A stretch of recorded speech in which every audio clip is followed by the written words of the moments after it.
지난 밤도 평안히 쉬셨습니까? 네. 우리 집사님들의 그 아름다운 목소리가 제 눈을 감고 이렇게 묵상을 하니까 소리가 너무 곱고 예쁘네요. 저는 원래 속이 없는 소리 잘 못합니다. 그래서 그냥 진심으로 들으시면 됩니다.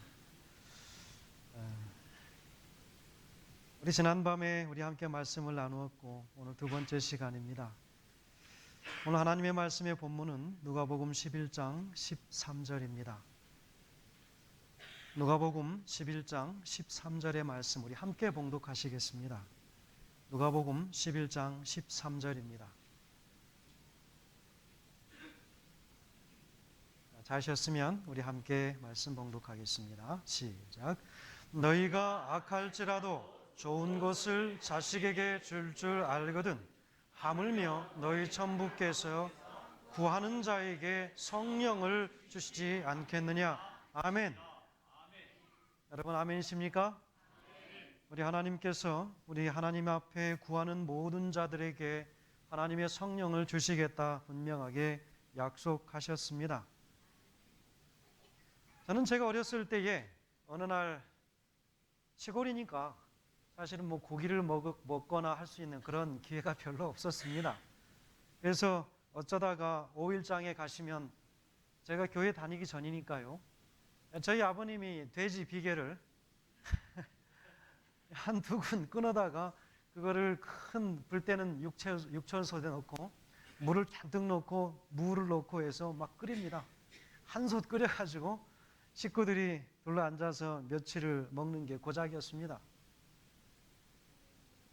그랬는데 어느 날 저희 형님이, 둘째 형님이 아주 짓궂어요. 제게 와서 야야야, 제가 막내입니다. 고기를 내가 가져왔다고. 고기를 먹으라 그래요. 그래서 웬 고기냐고 그랬더니 맛있는 고기라고. 그래서 내가 그걸 구워왔다고. 그래서 구운 이 고기를 좀 가무스름하게 생겼는데 구웠습니다. 그래서 받아서 넙죽 먹었습니다. 맛있냐? 맛있다. 그게 뭔지 아냐고. 제가 뭔지 아냐고 물어봐요. 아니 잘 모른다고. 고기라고 해서 제가 먹었다고 그랬어요. 근데 아주 맛있다고. 그랬더니 내가 지금 뱀고기를 먹었다. 진짜냐 그랬더니 진짜라고. 그래서 누님들이 와서 좀 잠시 후에 이야기하기를 정말 뱀이라고. 그래서 제가 뱀고기를 먹은 적이 있습니다. 우리 하나님께서는 우리가 하나님 앞에 구하면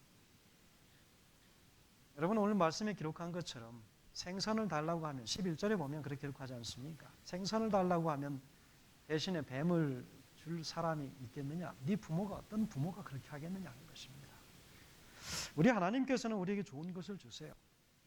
저는 특별히 말씀의 제목은 기도를 통하여 성령께서 하시는 일이라고 하는 제목을 좀 함께 다루려고 합니다. 첫 번째로 기도를 통해서 체험한 성령께서 하시는 일, 바로 그것은 그 성령 하나님은 우리에게 힘을 주시는 그런 하나님이십니다. 하나님의 가장 위대한 기도의 응답은 지난밤에 제가 무엇이라고 그랬습니까? 하나님의 능력을 우리에게 주시는 것이다 라고 그랬습니다. 하나님의 능력을 주시는 것입니다.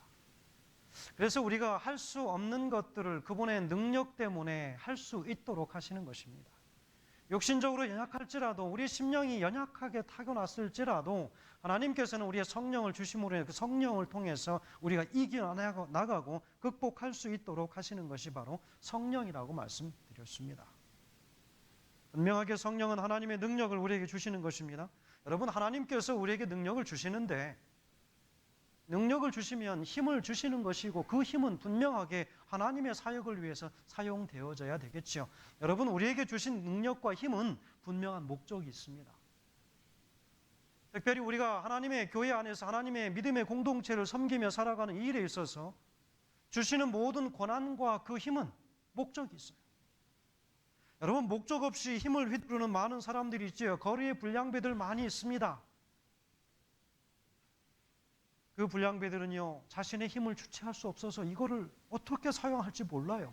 여러분 10대들 보십시오. 10대들 얼마나 사고를 많이 칩니까? 제 막내 아들이 보니까 15살이에요. 힘을 주체할 줄을 몰라요. 저도 그때를 생각해 보면 제 같았지. 맞아. 제 아들 같았어요. 그래서 학교를 제가 몇 킬로 떨어진 곳인데 아침에 가방을 메고 그 길을 뛰어가는 거예요. 학교를 뛰어가고 싶은 거예요. 힘을 어떻게 발산할 수가 없어요. 저희 아들은 제게 밤마다 가서 운동을 하자 그래요. 그래서 요즘 제가 그 성화에 못 이겨서 운동을 갑니다. 같이 열심히 뛰고 운동을 하는데 이 아이는 얼마나 몸을 거울 앞에서 자랑하기를 좋아하는지 보니까 힘을 주체할 수가 없어요. 여러분 우리 자녀들 다 그렇지 않습니까? 아이가 뭐 하는지 막 뭐 소리가 나요. 방에 살짝 가보면 운동을 하고 있어요. 몸이 좋아지고 싶다는 것입니다. 저도 10대 때 보면 그 힘을 주체할 길이 없어서 거리로 나가서 방황한 적이 있습니다. 그렇게 하는 게 참 멋있어 보이고 좋아 보였습니다. 거리로 활보할 때 지나갈 때 그 거리 그 윈도우에 비친 제 모습이 얼마나 멋있게 보이는지 몰라요. 그거에 도취해서 사는 것입니다. 사실은 제가 중학교, 고등학교 시절에 운동을 했습니다. 축구를 했는데요. 그래서 고등학교도 체육학교로 진학을 하게 됐습니다. 그래서 거기에서 또 다른 학교로 제가 옮기게 되고 운동은 되게 복잡합니다. 그러다 제 중간에 저희 어머님과 저희 형님의 만류로 제 대학이 다 결정이 났는데도 운동을 포기해야 됐습니다. 많이 마음에 상심이 컸죠. 그래서 그 10대 시절을 제가 어떻게 주체할 길이 없는 것입니다. 그 울분과 그 힘. 그래서 머리 깎고 절에 갔습니다. 제가 정말 중이 되고 싶었어요. 저희 집이 교회를 다니니까 나는 절로 가야 되겠다. 그것이 제 꿈이었습니다. 어렸을 때부터 제가 교회 나가기 전에 절에 가서 밥을 먹고 살았던 기억이 참 많습니다. 그래서 절이라고 하는 곳이 제게는 그렇게 낯설게 느껴지지 않았던 곳이죠. 그래서 정말 제가 중이 되려고 마음을 먹고 50%의 마음은 세상이 싫고 50%의 마음은 가정이 싫고 저희 집이 싫은 거예요. 다 미운 거예요. 제가 하고 싶은 일 못하게 하고 제 앞길 보이는 그 미래의 그 앞길을 막아버리는 그분들이 저희 어머님과 형님이었어요. 그래서 어떻게 할까? 절에 갔는데 머리가 자라기 시작하니까요. 자라나니까 생각이 자꾸 세상으로 가는 거예요. 그래서 다시 내려왔어요. 와서 친구들과 어울려서 거리를 활보하고 다니는데 얼마나 좋은지 몰라요. 밤이 새는지 모릅니다. 밤새 친구들과 놀고 제 친구들 보니까 목적이 없어요. 어느 학교에 누구 센 애 있다 그러면 가서 싸우는 거예요. 그냥 그게 일이에요. 그게 목적입니다. 여러분 제가 이 말씀을 왜 드리냐면 우리에게 주어지는 이 힘은 육신의 힘이 아니라 영적인 힘이어야 되는데 우리가 하나님을 만나지 못하면 예수 그리스도를 우리 안에 품지 못하면 우리에게 주어지는 그 모든 힘들과 권한들이 마치 그것이 인간적으로 해석이 될 수 있다고 하는 것입니다. 하나님의 교회 안에서 하나님께서 성령을 통하여 주시는 그 힘은 그분의 일을 하라고 주시는 능력입니다. 모든 힘에는 그래서 분명한 목적이 있어야지 그렇지 않으면 자신도 죽고 남도 죽이는 일을 하게 됩니다. 나도 구원받지 못하고 다른 사람도 구원에 들어가지 못하도록 그 문을 딱 잡고 있고 모두를 파괴시키는 일이지요. 여러분 우리는 종종 하나님의 일을 한다고 합니다. 우리가 교회 가서 청소도 하고 밥도 하고 다른 사람들을 위해서 봉사하고 오늘 보니까 정말 하나님의 교회 사역을 감당하시기 위해서 여러 계획들을 하시는 것을 제가 보고 참 감동을 받았습니다. 여러분 그것들이 다 하나님의 일들입니다.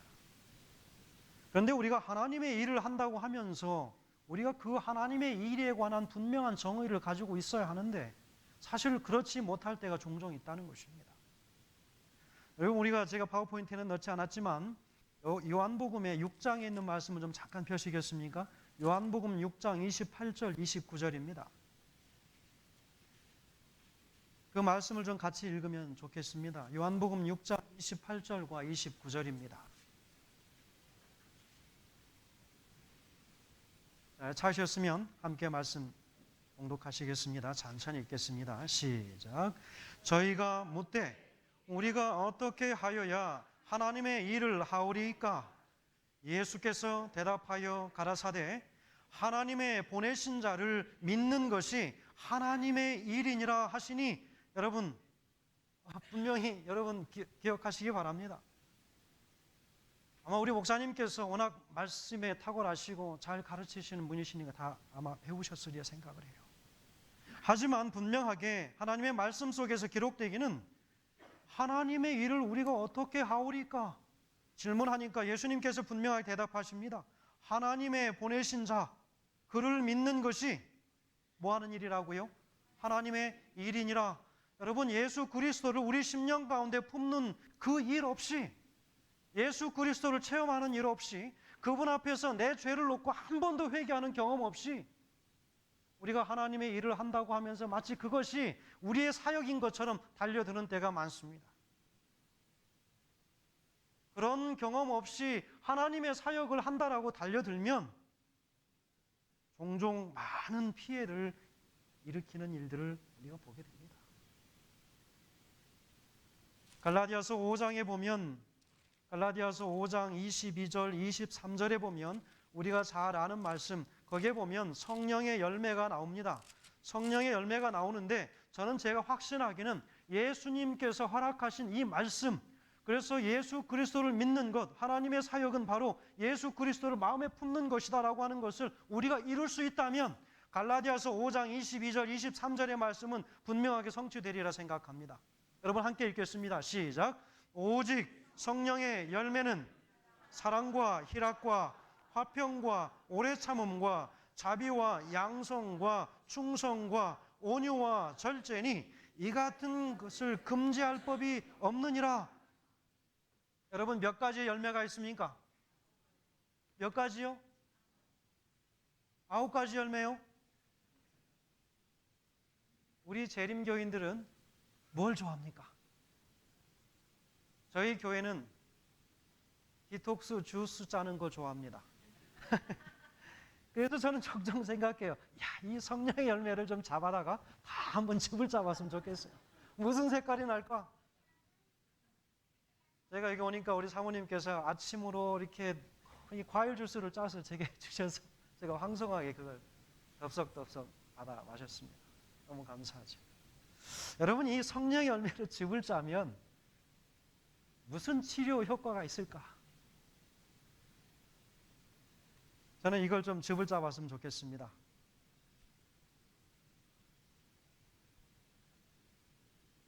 하나님의 사역은 예수 그리스도를 믿는 일, 그 일을 통하여 나타나는 그 열매, 바로 이 성령의 열매의 그 즙은 분명하게 우리의 심령을 치유하고 회복시키는 그 역사를 이루어낼 것이라고 하는 것은 확실합니다. 여러분, 인간적으로 하나님의 일을 대해서는 분명히 안 됩니다. 여러분이 갈라디아서에도 보면 19절, 20절, 21절에 보면 5장 19절, 20절, 21절에 보면 육신의 열매가 있습니다. 육신의 열매, 우리가 육신의 열매를 보면 거기에도 분명하게 그 결과들이 있어요. 무엇입니까? 음행과 더러운 것과 호색과 우상숭배, 술수와 원수 맺는 것과 분쟁과 시기와 분냄과 당짓는 것과 불리함과 이단과 투기와 술취함과 방탕함과 또 그와 같은 것들이라 전에 너희에게 경계한 것 같이 경계하노니 이런 일을 하는 자들은 하나님의 나라를 유업으로 받지 못할 것이요.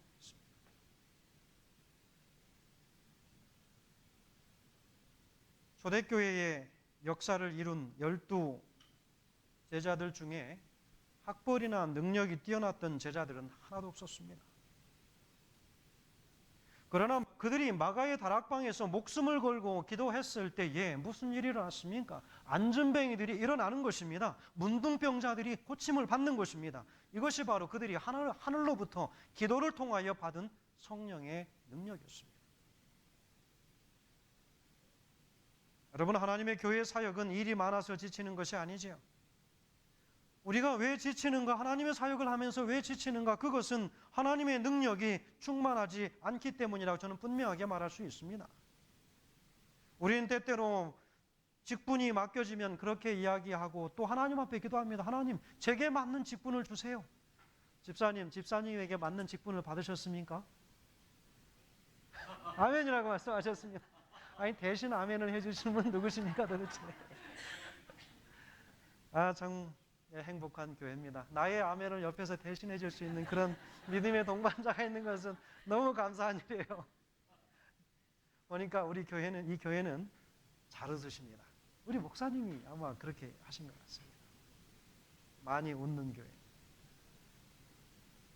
여러분, 내 수준에 맞는 직분을 달라고 하나님께 기도하는 게 겸손일까요? 저는 그냥 답을 드립니다. 이건 교만입니다. 여러분, 우리가 우리를 압니까? 집사님 자신을 아십니까?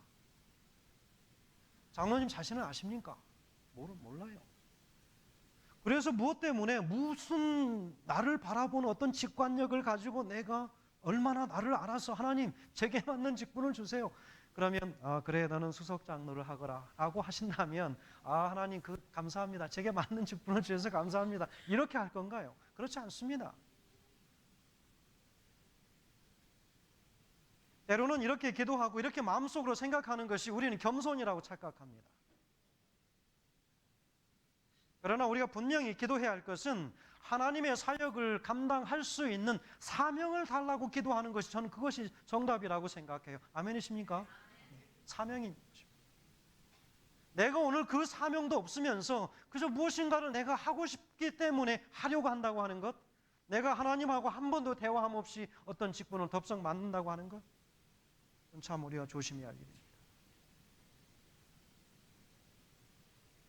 우리가 사명을 위해서 기도하고 그리고 무엇인가 주어지면 그 사역을 감당할 수 있도록 하나님께 능력을 달라고 기도하는 것이 우리가 바르게 기도하는 것입니다. 오늘 성경에서는 말씀하십니다. 하늘에 계신 너희 아버지께 구하는 자에게 성령을 주시지 않겠느냐? 우리가 하나님께 사명을 달라고 기도하고 무엇인가 맡겨지면 그에 맞는 능력을 달라고 나머지를 다 하나님 채워주시기를 간구하는 것이 진정한 겸손이라고 저는 생각합니다. 그래서 여러분, 직분이 맡겨지면 저 못해요 하는 거, 그것도 교만입니다. 교만이에요. 나를 어떻게 알았어? 하나님께서 오늘 나를 향하여 가지신 목적이 무엇인지 내가 얼마나 알아서 그것을 내가 할 수 있어요, 못해요 라고 내가 생각할 수 있을까요? 하나님의 교회에서 기도하며 준비된 모든 것들이 맡겨지면 그저 감사함으로 순종함으로 네 하고 아니요라고 하는 것은 하나님의 교회에서는 존재하지 않습니다. 순종함으로 받아들이는 것입니다. 그리고 나머지의 모든 부족한 것들은 하나님의 능력으로 채워주시기를 간구하는 것, 그것이 오늘 우리가 해야 할 일이라고 하는 사실입니다. 사도행전 1장 8절에는 기록합니다. 성령이 너희에게 임하시면 너희가 뭐하고요? 권능을 받고 있습니다. 성령이 임하시면 우리의 부족한 능력을 다 채워주시는 능력을 우리가 갖게 된다는 것입니다. 그것은 성령께서 하시는 거예요. 나의 부족함은 하나님의 몫입니다. 그것을 나의 능력으로 무엇인가 메이크업하려고 한다고 하면 종종 많은 실수들이 일어나요. 마가복음 9장 14절과 14절에서 29절까지 보면 귀신 들린 아이에 관한 이야기가 나옵니다. 24절에 보면 이렇게 기록합니다. 곧 아이의 아비가 소리를 질러 가로되 내가 믿나이다. 나의 믿음 없는 것을 도와주소서 하더라 그랬습니다. 여러분, 나의 믿음이 없는 것, 나의 부족한 믿음의 그 포션은 하나님의 몫이지 내가 무엇인가 발버둥 쳐서 그 부분을 채울 수 있는 부분이 없다는 것입니다.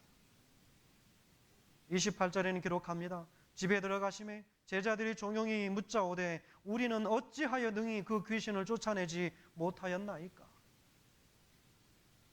29절에서는 이야기하시죠. 이르시되 기도 외에는 다른 것으로는 이런 유가 날 수 없느니라 했습니다. 기도 외에는 기도가 답입니다. 최근에 저희 교회에서는 그렇게 결정을 했습니다. 파틀락을 준비하기 위해서 밥을 시작하기 위해서도 기도하고 시작하는 것입니다. 무엇을 하더라도 기도하고 기도함 없이는 시작하지 말라고 그랬습니다. 모두가 함께 아멘 하셨어요. 기도하지 않고는 그 어떤 것.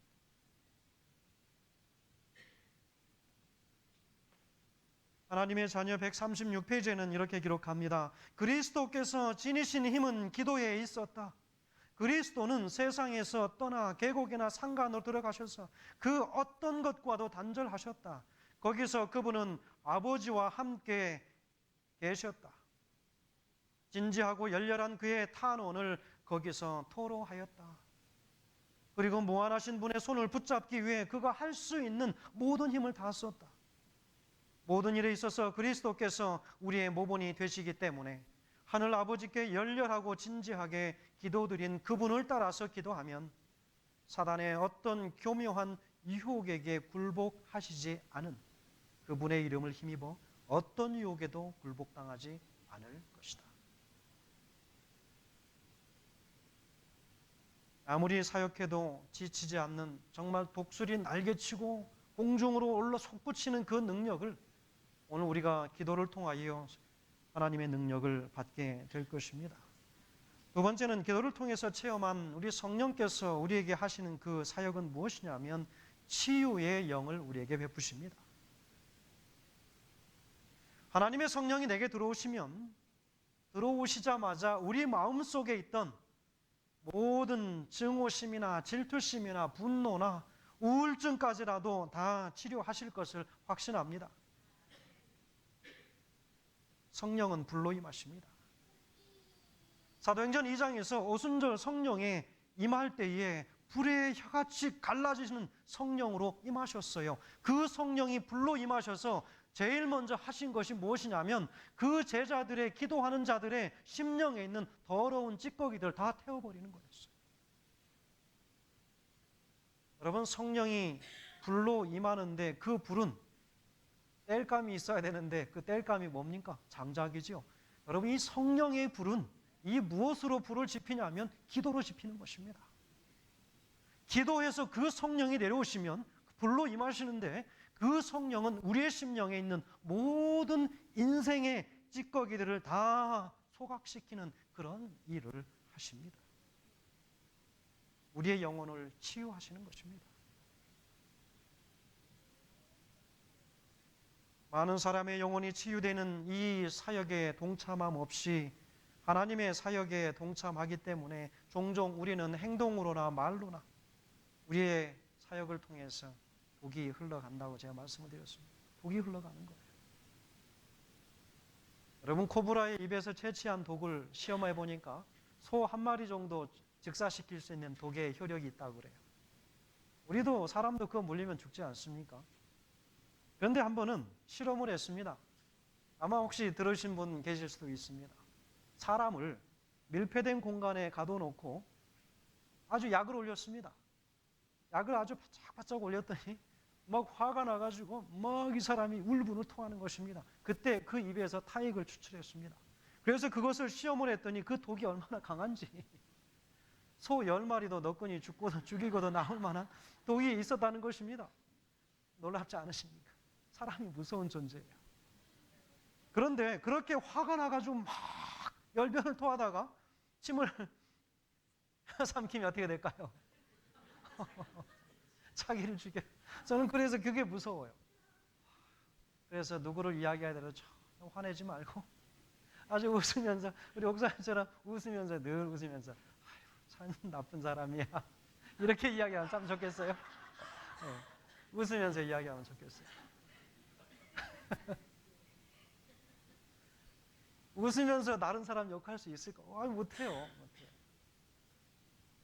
그런데 사람을 막 웃기면서 한참 후에 이 사람이 정신없이 웃다가 보니까 머리에서 좋은 이 호르몬이 나오는데 사람을 행복해 하고 사람의 병을 다 암을 죽이는 그런 호르몬이 막 흘러나오는 걸 과학자들이 발견했어요. 여러분 어떻게 하면 좋겠습니까? 웃으셔야 됩니다. 저는 참 감사하고 다행한 것은 이 교회에 웃는 목사님을 주셔서 참 감사하지요. 목사님 학교 다닐 때도 그래서 성경 끼고 그냥 웃고 다니세요. 그래서 저 목사님 좀 이상한가?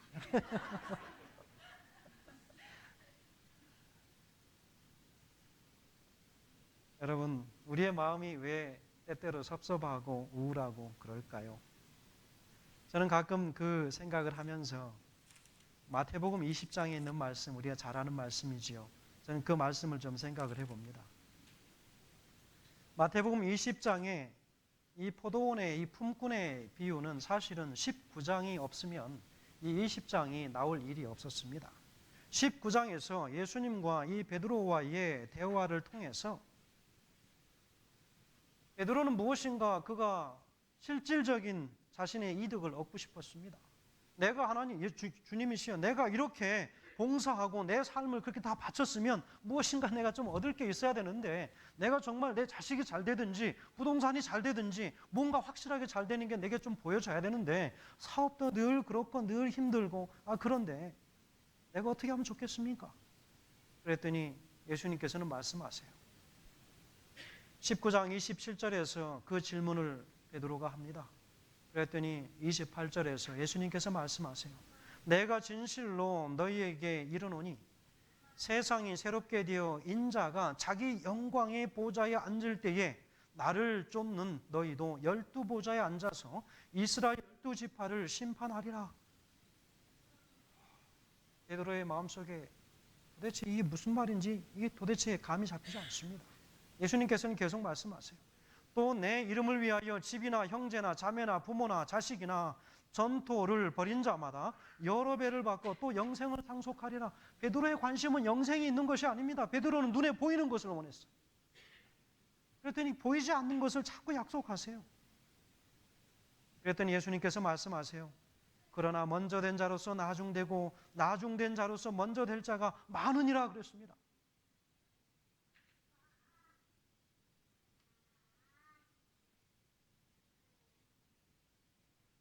그래서 그 비유로 20장이 기록되었습니다.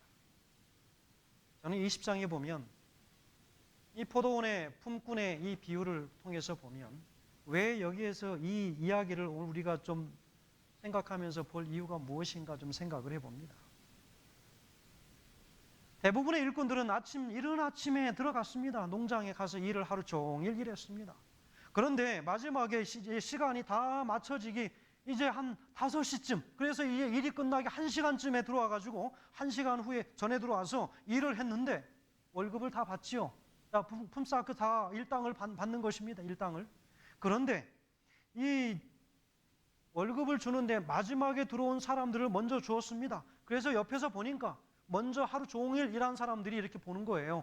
저 사람이 얼마를 받았는가? 얼마를 약속받았는가? 그래서 그 월급을, 그 품삯을 보니까 한 데나리온을 받는 것입니다. 저 정도를 약속했구나. 그러면 아침부터 새벽부터 들어온 사람들은 어떻게 생각할까요? 이미 그들은 사실은 주인과 한 데나리온을 받기로 약속을 했지만 1시간 끝나기 1시간 전에 들어와서 1시간만 일하고 마친 사람을 그렇게 주었다면, 한 10,000원을 주었다면, 그러면 나는 한 20,000원이나 그 30,000원, 50,000원을 주지 않을까 생각을 한 것입니다. 그런데 나중에 줄 서서 보니까 받는 그 품삯이 얼마입니까? 똑같은 것입니다.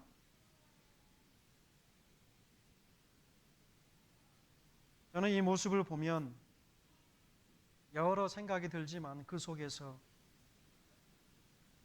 다른 이들이 받은 축복과 내가 받은 축복을 비교할 때 마음이 상실감을 느껴지는 것입니다. 상대적 박탈감이 느껴지는 것입니다.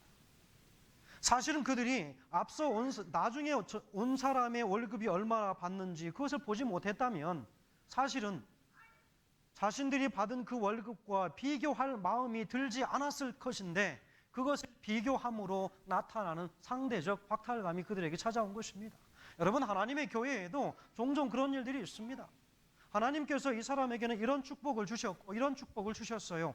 이제 믿은 지 한 달 혹은 일주일 이렇게 되신 분이 때로는 어떤 헌신의 자리에 들어서서 그 헌신의 사역을 감당하려고 하면 뒤에서들 말을 하기 시작합니다. 도대체 들어온 지 얼마나 됐다고, 자기가 이 교회를 얼마나 알아서 그렇게 얘기해요. 그 이야기를 그런데 본인들이 다시 들어요. 그러면 많은 경우 서로 상처를 주고 받게 되는 것입니다. 일찍 들어온 사람들은 더 많이 받아야 되겠다고 하는 그 마음들이 생기는 것입니다. 그것이 무엇일까요? 흔히 말하는 공로의식입니다. 내가 그렇게 받을 만한, 이렇게 이 자리에 설 만한 충분한 그런 공로를 내가 기여했다라고 하는 그런 기여의식들이 우리 마음 가운데 싹 트는 것입니다. 이런 마음들이 들어오기 시작하면 우리 마음 가운데 무엇이 생각되냐면 자꾸 마음에 섭섭한 거예요. 누가 이것을 제안해도 섭섭하고 저것을 제안해도 섭섭한 거예요. 섭섭한 귀신에 한번 사로잡히면요, 이거 헤어날 길이 없습니다. 다 섭섭해요. 그러나 여러분, 성령의 능력이 내 안에 흘러 들어오기 시작하면 하나님의 능력이 그 모든 것들을 뛰어넘을 수 있도록 인도하신다고 하는 사실을 오늘 우리가 기억해야 합니다. 여러분, 하나님의 교회는 들어와서 우리가 똑똑하게 비판하고 하는 그런 곳이 아니라고 하는 것입니다. 하나님의 교회는 정죄의 대상이 아니라고 하는 것입니다. 철저하게 섬김의 대상이요 기도의 대상이라고 하는 사실을 오늘 우리가 기억해야 합니다. 성령이 임하시면 우리는 예수님 닮은 인격으로 변화될 것입니다. 그분께서 그렇게 우리가 변화되기를 원하시는 그 방향으로, 그 포션으로 꼴지워질 것이라고 하는 사실을 오늘 우리는 기억해야 합니다. 여러분, 우리가 잘 아는 저 캘리포니아의 셀백 교회, 얼마나 우리가 참 큰 교회라고 이야기합니까? 여러분, 그 교회에 관한 이야기를 읽어보니까 하나같이 그 교회 사역에 뛰어든 사람들은요, 다 연약한 사람들이에요. 다 상처가 하나씩 있는 사람들이었어요. 여러분, 그 교회에 보니까 마약을 위해서 상담하고 어떤 청소년들을 만나고 부모들을 만나고 그 상담 사역을 하는 사람을 보니까 그 자녀가, 그 집이 원래 부자였어요. 부자였는데 보니까 그 아이가 마약을 하다가 감옥에 간 것입니다. 그래서 감옥에 참 창피하지만 감옥에 자식을 면회를 왔다 갔다 하다 보니까 그런 이유 때문에 찾아온 부모들이 한둘이 아닌 거예요. 그래서 그분들과 대화하다 보니까 아, 이런 사람들이 많구나. 그래서 그분들이 그 사역에 뛰어든 것입니다. 가정사역에 뛰어든 사람의 이야기를 보니까 남편이 아내를 버리고 도망간 것입니다. 가정이 다 파탄났어요. 그런 아픔을 가지고 고민하다가 하나님 앞에 기도하고 몸부림치다가 그 사역에 뛰어든 것입니다. 그래서 그 책에서는 뭐라고 이야기하냐면 우리의 약점이 하나님의 부르심이었다, 그렇게 얘기했습니다. Our weakness is our calling, 그랬어요. 우리의 약한 것들이 하나님의 부르심의 이유였다. 여러분, 여러분이 가지고 계신 강점이 아닌 약점, 그것이 여러분의 힘들고 하나님 앞에 쓰임받지 못하는 그런 흠이라고 생각하십니까? 그렇지 않습니다. 우리 하나님은 그런 연약한 부분들을 다시 우리의 강점으로 살려서 그분의 사역을 감당할 수 있도록 우리를 인도하신다고 하는 사실 여러분 기억하시길 간절히 바랍니다. 시편 119편 71절에는 기록합니다. 고난당한 것이 내게 유익이라 그랬습니다. 이로 인해서 내가 주의 율례를 내가 배우게 되었다. 감사한 일입니다. 고난당한 것이 그래서 그에게는 감사한 일이지요. 성령을 통해서 하신 그 일은 세 번째는 거룩한 영이십니다. 삐뚤어진 우리의 마음 속에 하나님께 바르게 헌신할 수 있도록 하시는 영이 우리 안에 들어오는 것입니다. 여러분, 아나니아 삽비라가 죽어서 그 자리에서 나가니까 하나님의 초대교회가 단단하게 믿음의 반석 위에 서기 시작하는 것을 우리가 말씀을 통해서 확인합니다. 거짓말하는 것, 하나님을 만홀히 여기는 것. 가룟 유다가 그 성만찬식에서 나갔을 때 진정한 기름 부음의 시작이 일어나기 시작했습니다. 성령이 임하시면 더러운 것들이 다 죽어나가는 것입니다.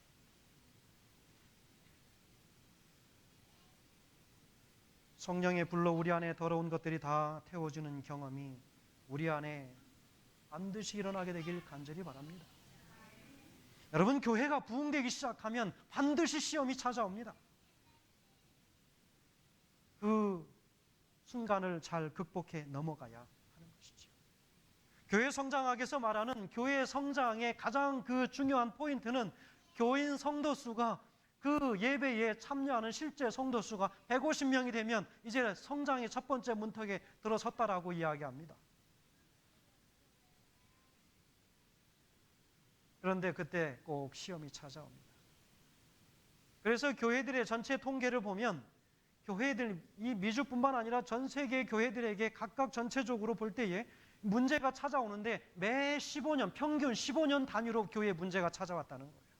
그래서 그 문제를 잘 극복하는 교회는 이제 그때로부터 성장의 길에 들어서는 것이고, 그것을 극복하지 못하면 다시 다운되는 것입니다.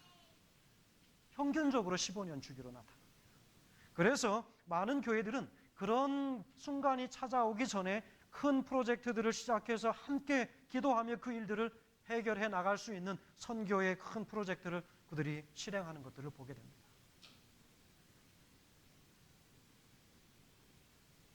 하나님의 교회는 언제든지 음해하는 세력들이 있습니다.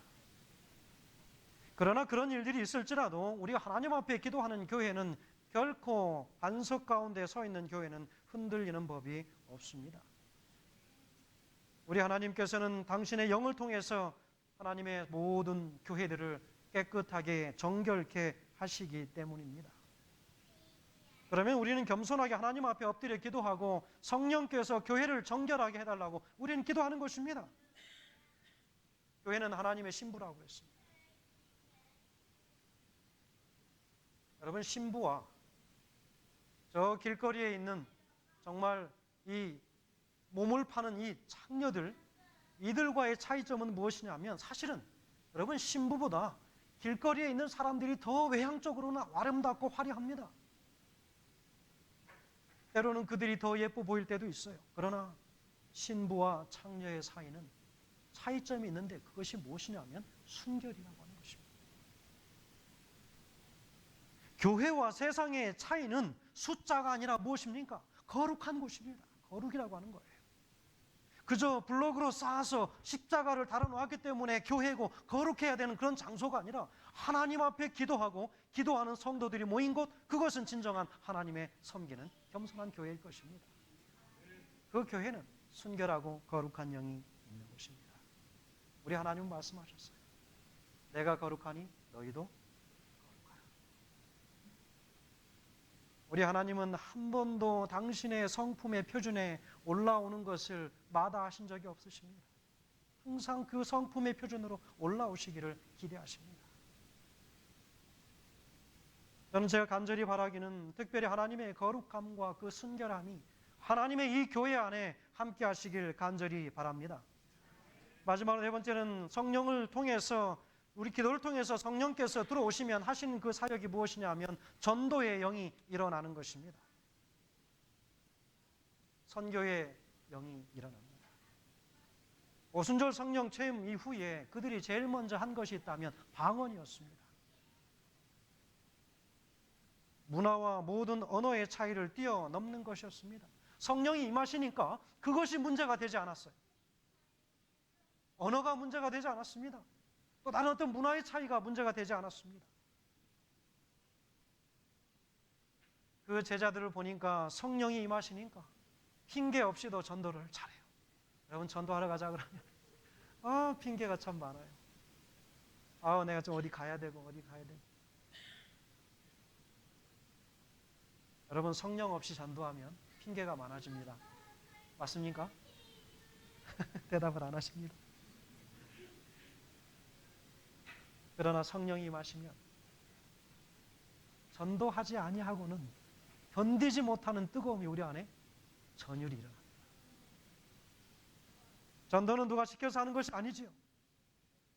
전도는 때로는 무식하게 하고, 전도는 때로는 아주 정말 단순하고 그러나 자발적으로 하는 것이라고 하는 거예요.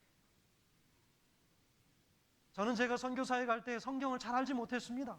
성경을 알아서 선교사가 한 거 아니에요. 저희 형님이 비행기 태워준다니까 필리핀 한번 비행기 타고 가보고 싶어서 선교사에 갔어요. 전 비행기 한 번도 못 타봤거든요. 그런데 그곳에서 제가 모르는 하나님을 제가 만나게 됐어요. 고린도전서 1장 27절에 보면 이렇게 기록하지요. 그러나 하나님께서 세상에 미련한 것들을 택하사 지혜 있는 자들을 부끄럽게 하시려고 세상에 약한 것들을 택하사 강한 것들을 부끄럽게 하신다 그랬어요.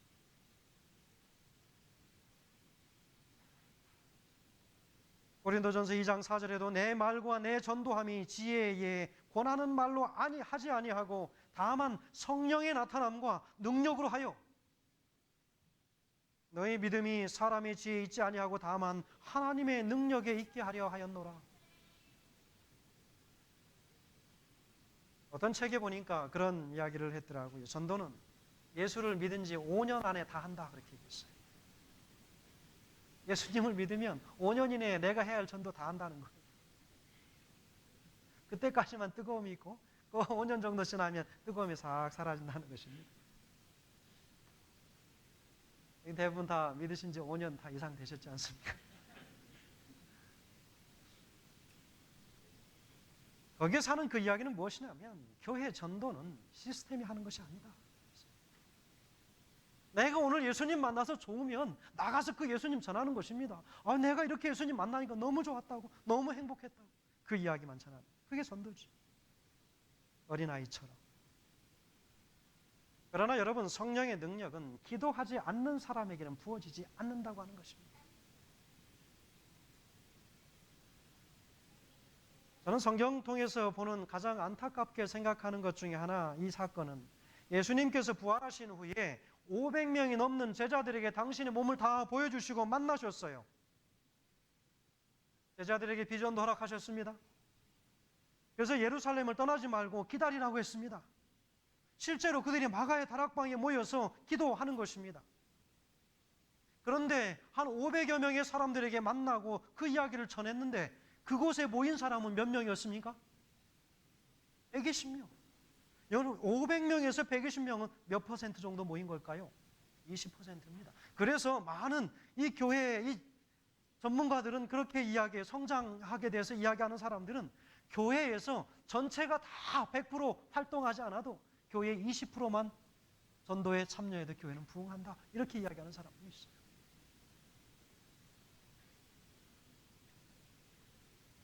두분 자르듯이 딱 20%를 자를 수는 없겠지만 500명 중에서 120명, 20%밖에는 예수님의 말씀대로 기도하면서 성령의 능력을 받은 사람들이 나머지 30%는 사라진 것입니다. 나머지 80%는 사라진 것입니다. 어찌됐든 성령을 받은 사람들은 120명, 그거에 불과하고 성령을 받지 못한 사람은 380명이나 됐습니다. 그들의 운명은 온데간데 없이 사라졌어요. 120명과 380명의 운명의 차이는 천지 차이가 되어버렸습니다. 그래서 이 120명은 그들이 성령을 체험한 후에 가는 곳마다 복음을 폭발적으로 증거하기 시작합니다.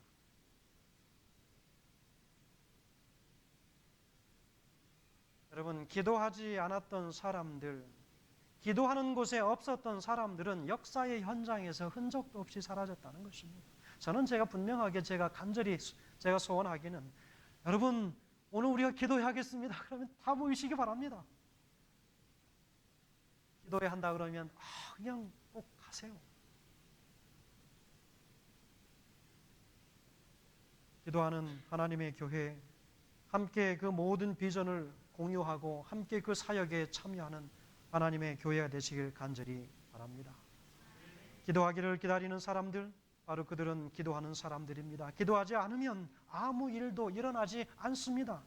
때로는 그것이 교회를 평안하게 한다고 말할 수 있습니다. 그러나 하나님의 사역은 아무것도 계획하지 아니하고 기도하지 않으면 아무 일도 일어나지 않는다고 하는 사실을 다시 한번 기억하면서, 저는 오늘 특별히 이 두 번째 주제를 통해서 우리가 함께 이 비전들을 공유하고 하나님의 교회가 말씀으로 성령을 간구하는 그 능력에 부어주심을 함께 간구하며 기도하며 그 기도하는 현장에 함께 참여하는 하나님의 믿음의 교회, 이 샬롯 교회가 되는, 참으로 귀한 교회가 되는 그런 특권을 누리시는 하나님의 교회가 되길 간절히 바라면서 말씀을 줄이겠습니다.